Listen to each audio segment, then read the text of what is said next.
Okay, hi everyone. So what would you say if I tell you I know a way you can improve your lifestyle, lose weight, and improve your athletic ability all at once? Would you want to know my secret?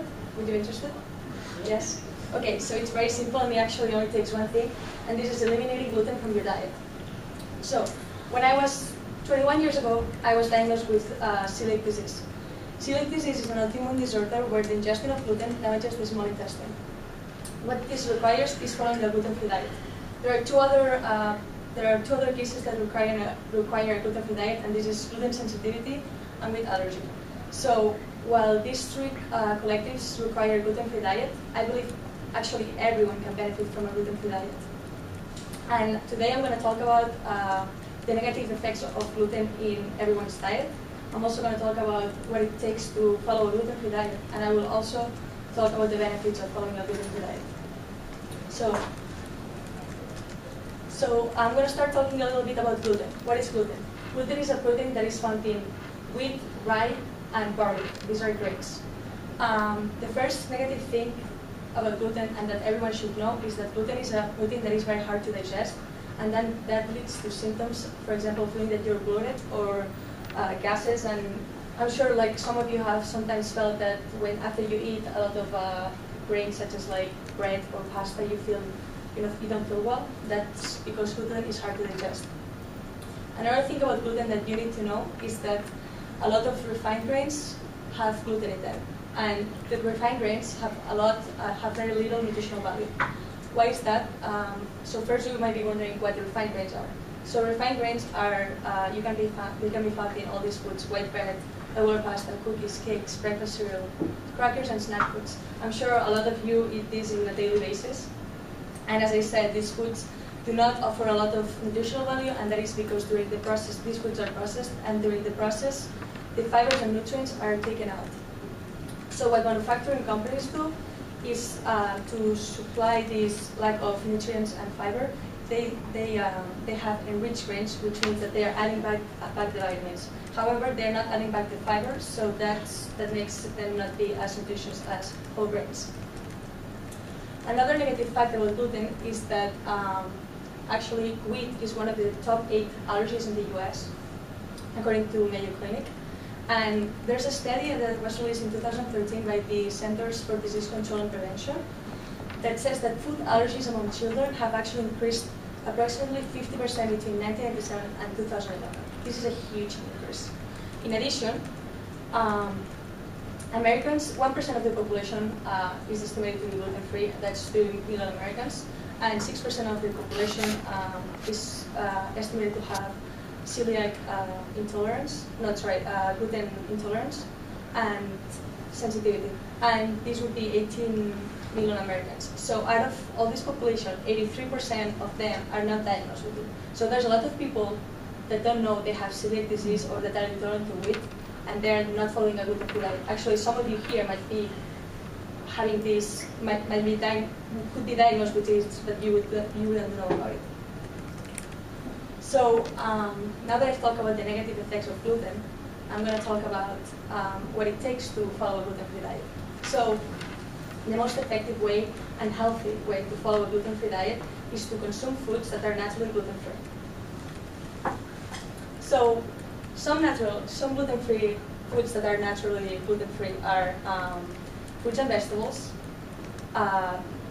meats, fish, beans, dairy, and then there's also some grains that are gluten-free. Some of them are corn, rice, quinoa, buckwheat, oats, and then in addition to that, there's also gluten-free products that have been created for people that are gluten-free or people that want to adopt a gluten-free diet. So there are actually today 30% of Americans, according to a research group, there are 30% of Americans that are trying to reduce or exclude gluten from their diet. So when you decide to go gluten-free, you're not going to be by yourself. There's going to be more people that are going to be in the same boat as you.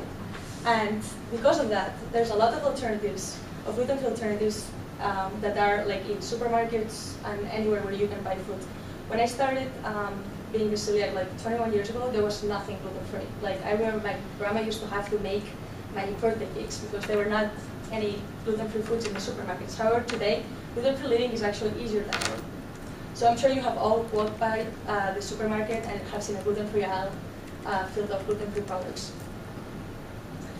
But so the positive side is you can find now gluten-free pasta, gluten-free bread, and all that stuff, and this is great. But there's also a downside side. Can anyone tell me what is the difference between these two donuts? Okay, so I'm gonna tell you the truth. One of them is gluten-free, the other one is not, but in reality, they're both the same. They're both as unhealthy. They're both as unhealthy as they will be. So, it's great, as I said, it's great that there are a lot of gluten-free products out there available, but if you want to get a healthier lifestyle, you should stay away from processed gluten-free foods because they're as bad as regular processed foods. So when you adopt a gluten-free lifestyle, just consume foods that are naturally gluten-free. So when you go to the supermarket, you want to know if a product you're consuming is gluten-free or not. It's very obvious if that fruit is gluten-free and vegetables, but it's not so obvious when with processed foods. So while the Food and Drug Administration doesn't require manufacturers to say if there's gluten in their products, most of these manufacturers are actually including this information because there's such a large amount of the population that is interested in knowing this. So it's kind of easy. So when you go to the supermarket or where food shopping, just look at the labels. You'll see a label like that one or something similar, and you should be able to see if the product is gluten-free or not. And if it's not, just don't consume it. So now that I've talked about what it takes to follow a gluten-free diet, I want to explain some of the benefits of adopting a gluten-free diet. The first one is that by following a gluten-free diet, you're gonna improve your overall health. Why is that? So as I said, there's a lot of processed foods that contain gluten in them, and also a lot of refined foods. So if you adopt a gluten-free diet, you would be avoiding a lot of these foods and consuming more whole grains instead. So instead of having processed pasta, you can have quinoa. As I said also before in my first point, gluten is hard to digest. So by avoiding gluten, you would improve your digestion. And finally, there's a lot of people, and I think I've experienced that myself, that say that going on a gluten-free diet actually is associated with clearer skin. So these are the benefits of a gluten-free diet and improved health. Another benefit is that it promotes healthy weight loss. So this is kind of related to the first point. If you're going to be staying away from all these refined and processed foods, you're naturally going to lose weight. And a lot of these processed foods that contain gluten and that you're going to be staying away from are hyper-rewarding and lead to overconsumption. They are hyper-rewarding because they're filled with sugar. And I don't know if you know this, that sugar is actually it's addictive, and it's more addictive than cooking. So you can imagine when you consume something that is processed and that has a lot of sugar in it, you crave more, and you never feel satisfied enough. So you continue to eat more and more. That's why you gain weight. So if you stay away from that, that's very good. And then, so if you follow a gluten-free diet, you're going to be having a well-balanced diet that contains the essential proteins and carbohydrates and fat, and stay away from all those processed foods.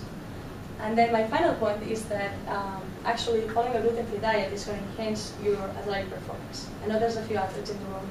So, but for those of you who are not athletes, you should also listen because you can benefit from that as well.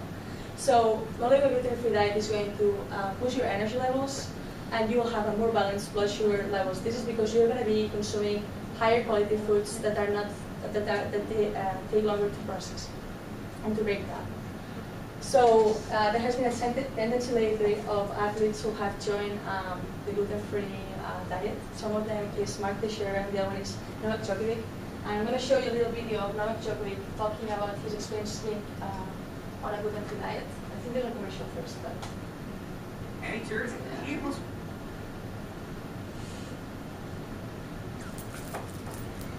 What about this gluten-free diet? It's great.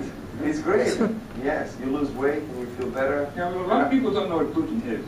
What is gluten? It's in the bread, it's in the sauces, it's in the pasta, it's in the pizza. And it makes sense because I've had pasta every single day of my life, bread, because we have the bakeries in Serbia and Belgrade on every corner of our streets. And they're good, they're tasty, but not good for me anymore. Sounds like you've become a bit of a campaigner. Yeah.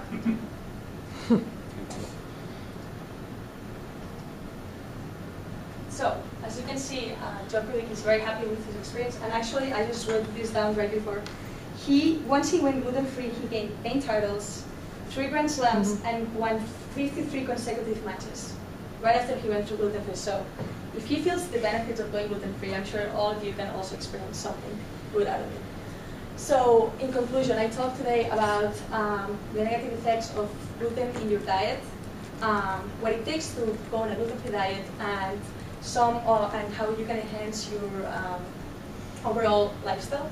So I hope next time you go to the supermarket and you see a gluten-free aisle, you consider taking gluten-free products. And I think that a healthier lifestyle is within your reach, and all you have to do is go gluten-free and you'll be able to achieve it.